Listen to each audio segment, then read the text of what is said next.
안녕하십니까. 암호화폐 정보를 전달해드리는 닥터 비트맨입니다. 화요일도 슬슬 마무리되고 있습니다. 어떻게 오늘 하루 잘 보내셨나요? 현재 파이넥스 측과 협업을 하여 어제부터 2주간 $10, $15 상당의 XRP를 지급하는 이벤트를 하고 있습니다. 첫날 당첨자 3분이 텔레그램을 통해 발표가 되었는데요. 자세한 이벤트 사항은 현재 오른쪽 상단에 카드 하나가 보이실 것입니다. 클릭하셔서 영상 확인 후 링크를 통해 많은 분들의 참여 부탁드립니다. 오늘 남은 시간도 잘 마무리하시길 바라면서 내용 바로 시작하도록 하겠습니다. 구독과 좋아요, 알림 설정 부탁드립니다.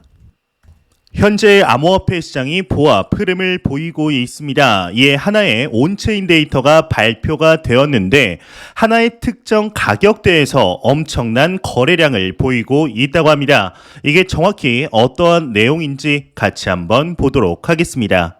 비트코인 온체인 거래량 39,000달러대에서 사상 최대치를 가리키고 있다. 헤드라인이 장식이 되어 있습니다. 암호화폐 투자사 모스코프스키 캐피탈의 최고 투자 책임자 렉스 모스코프스키의 경우는 글래스노드 데이터를 인용 비트코인 온체인 거래량이 39,000달러 부근에서 사상 최대치를 기록하였으며 총 77.5만 BTC가 33만 8,700달러대에서 손바뀜이 발생했다 분석을 했다고 합니다. 이 데이터의 사진을 가져와 보았습니다. 같이 한번 보도록 하겠습니다. 네, 사진을 보시게 되면 동그라미 쳐져 있는 곳이 비트코인의 가격을 기준으로 39,000달러대를 나타내고 있는데요. 확실히 거래량이 높은 것을 확인할 수가 있습니다. 그만큼 상승을 위한 에너지를 충분하게 모으고 있다는 것을 확인할 수가 있지 않을까 싶네요. 이러한 소식과 더불어서 금융의 중심이죠. 미국에서 암호화폐 시장 관련 끊임없이 소식들이 나오고 있습니다.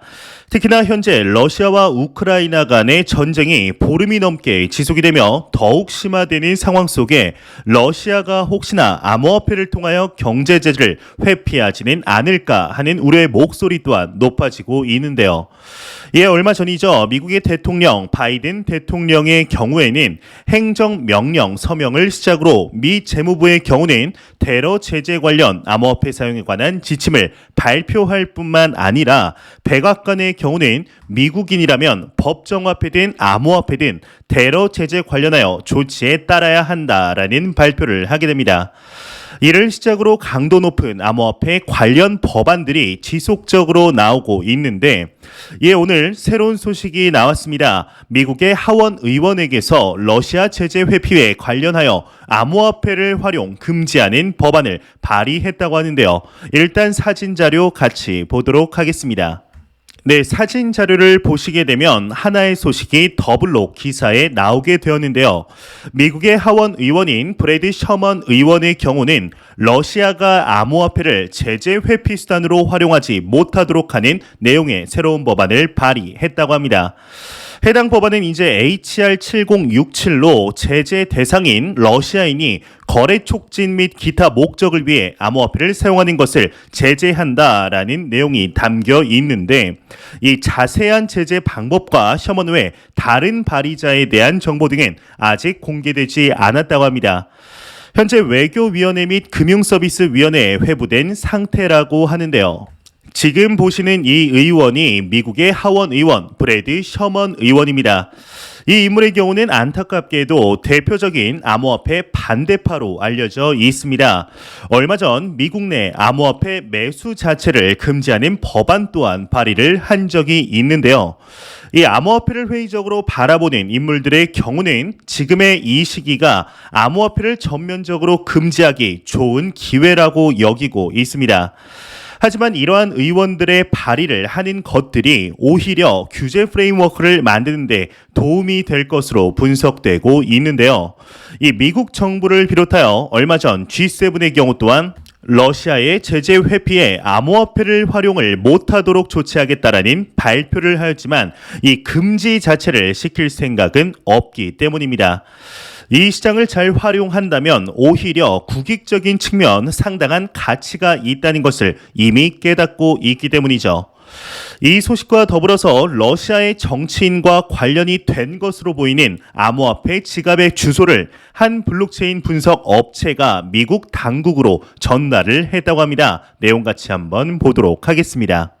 일립틱 제재 대상 암호화폐 지갑 미 당국에 전달을 했다. 수백만 달러가 보유되어 있었다. 헤드라인이 장식이 되어 있습니다.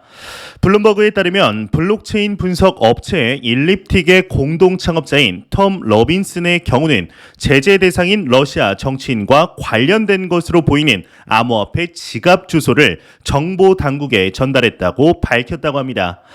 이 로빈슨의 경우는 블룸버그와의 인터뷰를 통해 해당 지갑에는 수백만 달러 규모의 암호화폐가 포함되어 있다고 설명을 했다고 하는데요. 일립틱은 현재 제재 대상 관련성이 높은 암호화폐 지갑을 적극 조사하고 있는 것으로 알려졌다고 합니다. 또한 정부 기관과 협력하여서 제재 대상 러시아 관계자가 암호화폐를 통해 자산을 숨길 수 없도록 감시하고 있다고 하네요. 얼마 전까지만 해도 미국의 FBI 국장의 경우는 러시아가 암호화폐를 이용하여 경제 제재를 회피한다는 것은 과대평가를 한 것이라는 이야기들 또한 심심치 않게 나왔었지만 이제 조금씩 회피 정황들이 밝혀지고 있는 것 같습니다. 이에 따라 얼마 전 미 정부의 경우는 태스크포스까지 창설을 하면서 러시아에 대한 압박을 더욱 강화하고 있는 중에 있는 상태이죠. 참 시간이 갈수록 러시아의 전쟁에 관한 광기가 증폭이 되는 것 같은 느낌이 들고 있습니다. 일각에서는 국제통화기금인 IMF의 경우는 러시아의 디폴트가 내일인 16일 이루어질 가능성이 상당히 높다 평가를 하고 있는데 그럼에도 불구하고 전쟁 자체를 멈출 생각이 없어 보이죠. 어제는 또 러시아의 경우 국제적으로 사용이 금지된 무기인 백린탄을 사용했다는 증언들이 나오며 상당한 화제가 되었었습니다. 이 백린탄의 경우는 불이 꺼지지 않을 뿐만 아니라 백린탄 근처에 연기를 흡입하게 되면 속에서부터 타들어가며 사망에 이른다는 치명적인 무기인데요. 그렇게 금지가 되었는데 과연 이 전쟁이 언제쯤 끝이 나게 될까요? 하루라도 빨리 전쟁이 종식되어서 더 이상 무고한 희생이 발생하지를 않기를 진심으로 바라보겠습니다. 보겠습니다. 이러한 소식과 더불어서 최근 글로벌적으로 암호화폐 시장이 제도권 안으로 들어가려는 모습들이 보임에 따라 우리나라 대한민국에서 또한 많은 소식들이 나오고 있습니다. 최근 대한민국의 대표 대기업들의 경우는 암호화폐 시장으로의 진출이 눈에 띄게 늘고 있는 것을 확인할 수가 있습니다. 이에 대한민국의 대표 엔터테인먼트 기업이죠. CJ ENM에서 소식이 나왔는데 과연 어떠한 내용이 나왔을지 같이 한번 보도록 하겠습니다. CJ ENM NFT 사업 진출한다 헤드라인이 멋지게 장식이 되어 있습니다. 전자신문에 따르면 CJ ENM의 경우는 대체 불가 토큰이죠. NFT 사업에 진출한다고 합니다. CJ ENM과 티빙, 스튜디오 드래곤 등이 보유한 지식 재산의 가치를 극대화하기 위한 차원으로 풀이가 된다고 하는데 CJ ENM의 경우는 29일로 예정된 정기 주주총회에서 NFT를 포함한 블록체인 기술 기반 암호화 자산 관련 매매 및 중개업, NFT를 포함한 블록체인 기술 기반 암호화 자산 관련 콘텐츠 기업, 제작과 그리고 유통 중개, 마케팅업, 광고 대행업을 정관에 추가한다고 합니다. CJ ENM의 경우는 2분기 연례 행사 이제 비전 스트림을 개최하며 콘텐츠의 사업 전략과 방향성에 대해 발표할 예정이라고 하는데요. NFT 사업도 이때보다 이제 구체화되어 공개될 가능성이 크다고 하네요.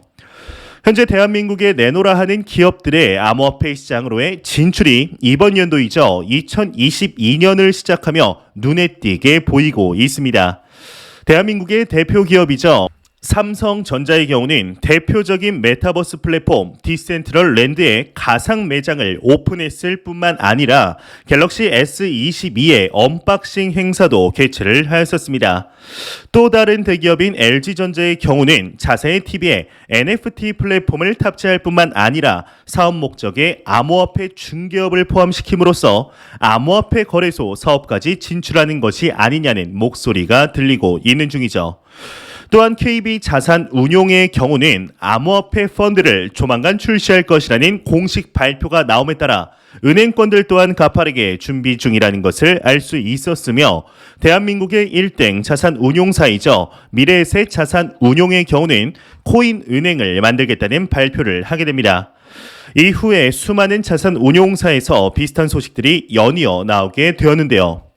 이 대한민국만을 놓고 보아도 현재 암호화폐 시장이 어떠한 방향성을 띠며 나아가고 있는지를 충분히 알 수 있지 않을까 싶은데 그리 머지않은 시간 안에 암호화폐 거래소 앱뿐만이 아니라 여러분들의 주거래 은행 또는 자산운용 앱에서도 암호화폐를 매매 및 보관할 수 있는 시대가 임박했음을 알 수가 있겠죠. 현재 이 시대는 변화하고 있습니다. 시대의 변화는 이러한 변혁의 움직임은 일개 국가들이 막는다고 해서 막을 수가 있는 것이 아닙니다. 막는다면 도태될 뿐 가치 편승해서 나아가야 한다는 것은 역사를 통해 알 수 있었습니다. 앞으로 3년 뒤 이 시장이 국제사회에 어떠한 영향을 미치게 될 것인지 또한 지금과 비교하였을 때 얼만큼의 성장세를 이루게 될 것인지 충분히 기대해 보아도 좋지 않을까 하는 생각이 드네요. 이러한 소식과 더불어서 매일같이 나오는 리플 XRP에 관한 소식이 오늘도 또한 나왔습니다. 최근 리플사의 경우는 미 SEC와의 소송으로 힘든 나날들을 보내고 있던 와중 리플사가 이례적으로 대한민국에 관하여 언급을 했다고 하는데요. 과연 대한민국에 대해서 어떠한 언급을 했을지 같이 한번 바로 보도록 하겠습니다. 리플 한국 규제 당국 규제 샌드박스 등 디지털 자산 프레임워크를 구축해야 한다 헤드라인이 장식이 되어 있습니다. 리플사의 경우는 대한민국 블록체인 기술 및 디지털 자산을 위한 정책 프레임 보고서를 발간, 한국 규제 당국의 디지털 자산 관련 스마트 규제 프레임워크를 구축하고 금융기관의 참여를 독려할 것을 권고했다고 한국정경신문이 전했다고 합니다. 구체적으로는 디지털 자산 분리법을 채택하며 규제 샌드박스의 도입, 민관 협력 활성화 등을 제안했다고 하는데요. 이와 함께 보고서는 한국금융기관 대상 서베이를 진행하며 100%의 응답자가 블록체인 기술을 주류로 채택하여 운영하는 데 관심이 있으며 적극 추진 중이라고 답을 했다고 합니다. 응답자의 40%는 이미 POC, 즉 개념 증명을 진행 중이며 나머지 60%는 시범 구현 단계에 들어섰다고 하는데요. 이번 보고서는 리플이 한국 블록체인 기반 인수합병 플랫폼 개발사 GBC 코리아, 영국 투자 자문사 옥스포드 메트리카와 협력해 작성이 되었다고 하네요. 현재 리플사의 경우는 대한민국 기업과 이미 파트너십을 맺고 있었습니다. 지난 2020년 당시 한국의 유수의 기업과 파트너십을 맺었었는데 국내 해외 송금 핀테크 기업인 센트비와 한패스, 와이어발리와 이제 파트너십을 구축하며 한국 시장 공략을 본격화한다라는 계획을 발표하였었습니다.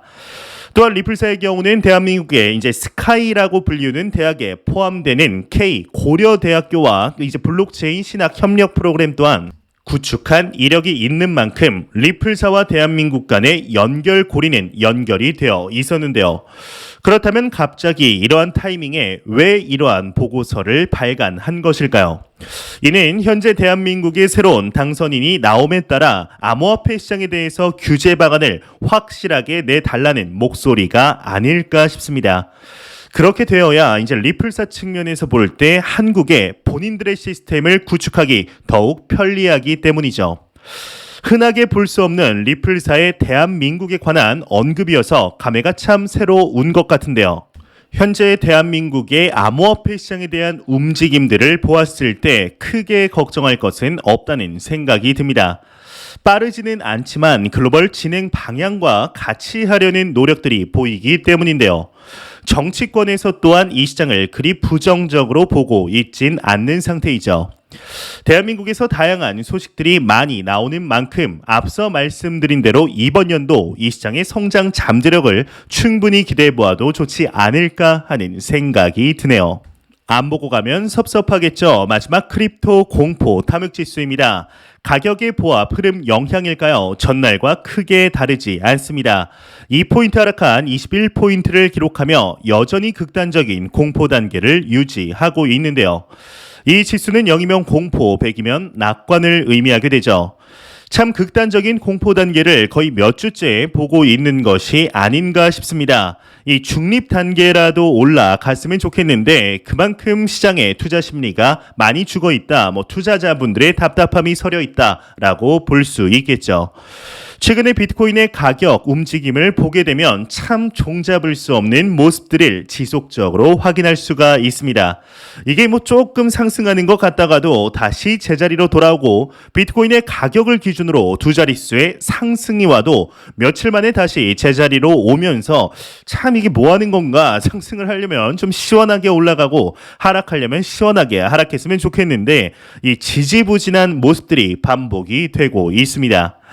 하지만 이러한 가격의 변동성 심화는 오히려 이 시장이 과도기적인 측면 잘 나아가고 있다는 증거이며 실제적으로 글로벌적인 진행 상황들을 보았을 때 충분하게 그 사실들을 확인할 수가 있습니다. 지금의 시장이 답답할 수 있습니다. 코인을 정리해버리고 그냥 편하게 투자하고 싶을 수 있습니다. 하지만 지금 매도하고 떠나간다는 것은 기회비용적인 측면 너무나 아깝다고 생각을 합니다. 이 가격의 움직임과는 상관없이 계속해서 확장되어 가고 있으며 성장해 나아가고 있습니다. 이는 단순 희망 회로가 아닌 실제로 벌어지고 있는 일이죠. 우리가 투자를 하는 암호화폐는 단순 코인에 투자를 하는 것이 아닙니다. 핀테크의 혁명이며 금융의 변혁에 투자를 진행하고 있다는 것을 절대로 잊지 않으시길 진심으로 바라보겠습니다. 또한 매 영상 말씀드리지만 단기적인 시각이 아닌 장기적인 시각으로 또한 오랫동안 함께할 수 있는 여유 자금을 통하여 투자를 진행하시길 진심으로 바라보겠습니다. 제가 준비해온 소식은 여기까지입니다. 영상이 도움이 되셨다면 구독과 좋아요 그리고 광고 한 편만 처음부터 끝까지 시청 부탁드립니다. 이 채널은 오직 광고 수익으로 운영이 되게 됩니다. 항상 영상 시청해 주시는 시청자분들, 구독자분들 너무나 감사드립니다. 오늘 남은 시간도 잘 마무리하시길 바라면서 저는 더욱 도움이 되는 영상으로 내일 아침 출근 시간 찾아뵙도록 하겠습니다. 지금까지 닥터 비트맨이었습니다. 감사합니다.